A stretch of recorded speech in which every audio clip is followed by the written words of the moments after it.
only 6 unbeaten NFL teams, but will any team finish the season 16-0? According to FBI season simulations, there's a 2.3% chance that at least one team finishes 16-0, and the Falcons are the most likely to accomplish that feat with a 1% chance, just barely ahead of the Patriots.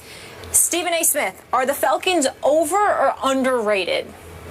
Well, they're overrated if you're talking about them going 16-0, because I think that's just ridiculous.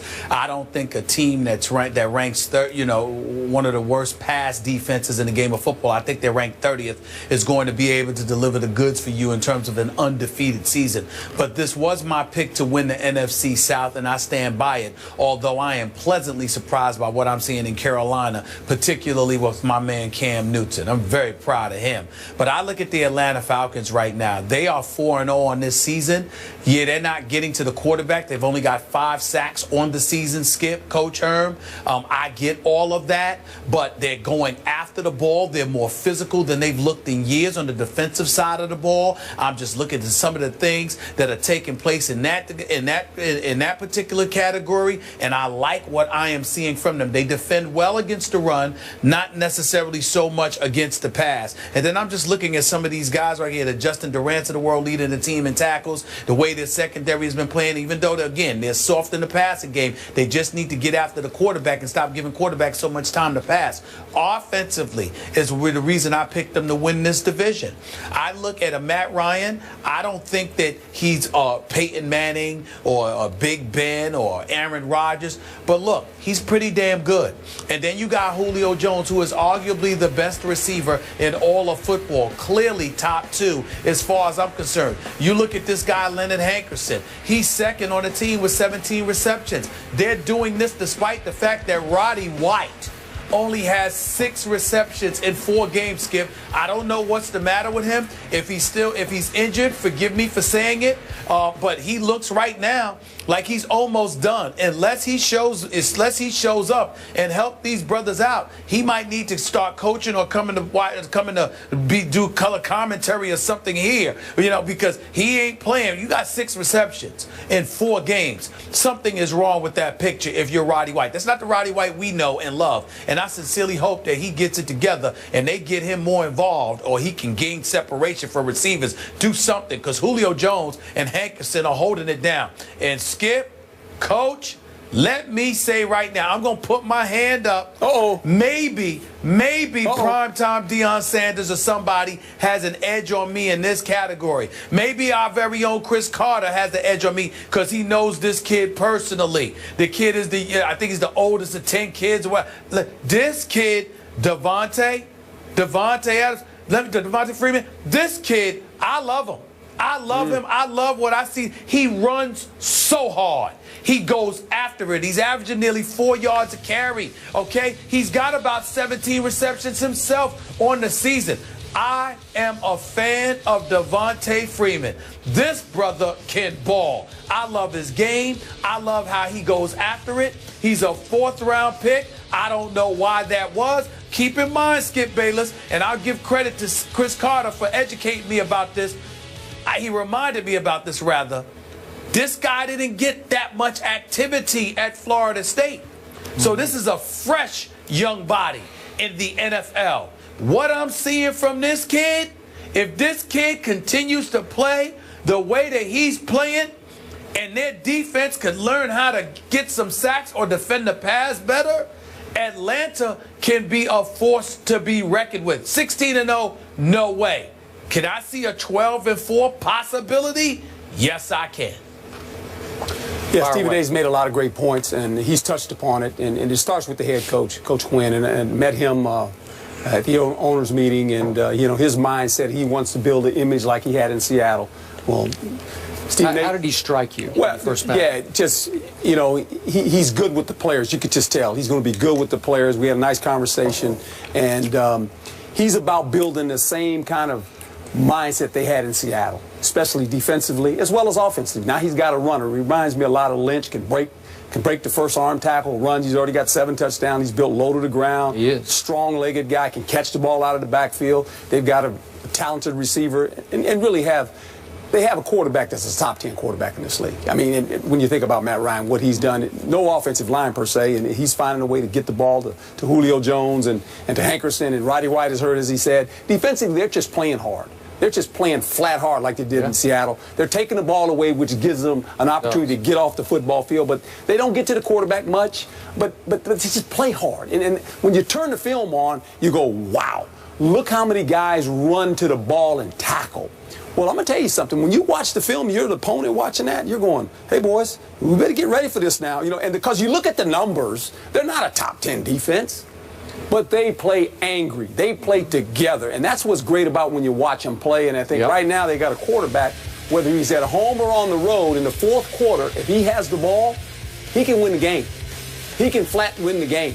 The game's not too big for Matt Ryan. You're on the road or at home. In the fourth quarter, and that's what you want. You want a quarterback that has potential of saying, we need a score. He can do it. But he does have a big stud receiver that he completely trusts under any pressure situation. No doubt. I'll just throw it in that direction, and that guy's going to snatch it and run with it. That's a smart decision. Well, I get that. So let me start by giving props to my man Stephen A. Smith, because he did say before this season started he liked this Atlanta team. I don't know if he liked them quite as much as they played at the level they played, but he did like them to win the division. Yeah. Right. Okay. Right. So now let's get back to overrated, underrated. If I just take this Falcons team in a vacuum and just put them by themselves and say how good a football team this is, it's overrated. But if I take it, given its schedule, I think people are sleeping on these Falcons because this schedule, by NFL standards of schedules, is a cakewalk. Are you saying they're going to go 16-0? Here's what they're going to do.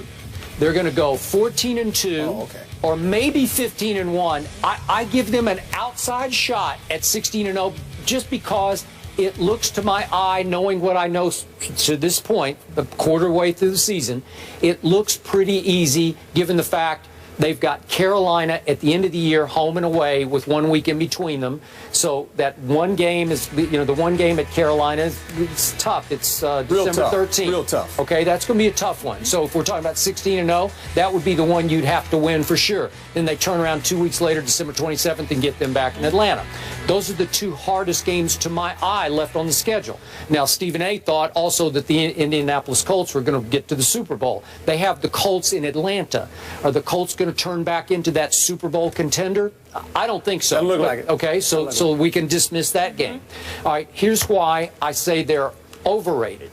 And look, Dan Quinn, to your point, he may turn into the next star coach in this league, because I look back at what he did. He was 2 years the coordinator in Seattle. Both years they went to the Super Bowl. That's right. They won one, and they very easily could have won the second one, right? Okay. And now he's 4-0 as a first-time head coach in the National Football League. Oh, that's pretty great.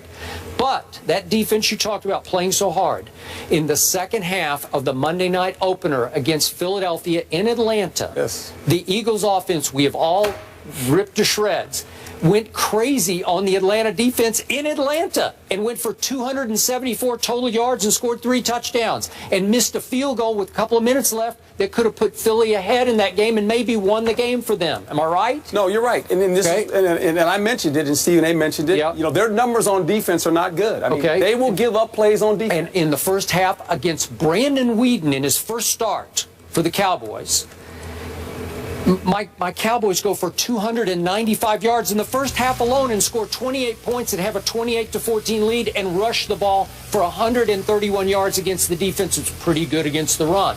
We ran wild on them in that game, and in the second half, they shut us off cold. They turned that faucet off and tightened it because we went backwards. I think we had a -4 yards rushing in the second half. So it's playing hard. It's making halftime adjustments by a coordinator in Dan Quinn who really knows what he's doing. But I can show you two halves that say they're overrated until I look at the schedule and I say, well, who's going to beat this team? This team is on track to wind up with 2 home playoff games to get to the Super Bowl. Am I right about that? Well, we just pump our brakes. You know, I've been in this league long enough and watched it long enough. It's not who you play, it's how you play the day you play. Okay. And so we can look at the schedule, and you can start looking at that schedule and say they should beat these guys, that guy. We looked at schedules in the beginning of the season. Certain teams, we said, oh, this team at this point should be. And we look at it now, we're going, what happened to that team, Okay. right? So, I mean, we can sit here and say that's nice shop talk, but you got to go play.